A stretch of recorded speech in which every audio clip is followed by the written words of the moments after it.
और तहरीक इंसाफ का मरियम औरंगजेब और करारदाद पर दस्तखत करने वालों के खिलाफ रेफरेंस दायर करने का ऐलान।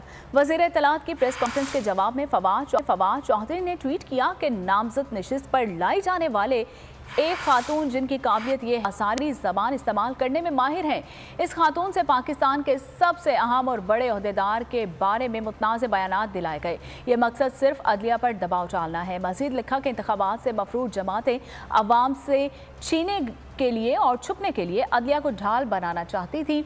नाकामी के बाद अब जज साहिबान को निशाने पर रख लिया गया। उम्मीद है कि उनको जल्द घर भेजा जाएगा। तो नजर आ रहा है सामने लिखा हुआ है जुल्म मिटने के लिए। दो चीजों से मिटेगा भाई, एक अदल की कुर्सी पे जो लोग बैठते हैं ना, वो अदल के हिसाब से फैसले करने लगे।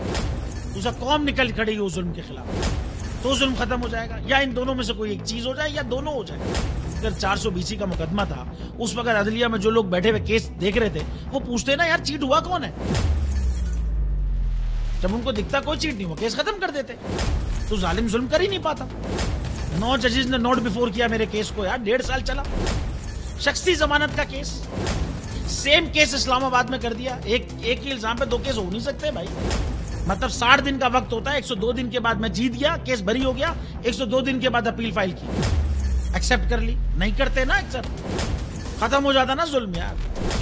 भरी अदालत में मुझे बरी कर दिया, फिर पता नहीं क्या हुआ। 2.5 घंटे बाद का नोट बिफोर, मैं नहीं सुनता ये केस। खड़े रहते अपने फैसले, मिट जाता जुल्म। अल्लाह ताला ने बिठाया इन कुर्सियों पे इनको यार, ये अल्लाह ताला की तरफ से फैसले करने हैं। तो या तो ये फैसले आएंगे, जुल्म मिट जाएगा, या कौम खड़ी हो जाएगी जुल्म के खिलाफ।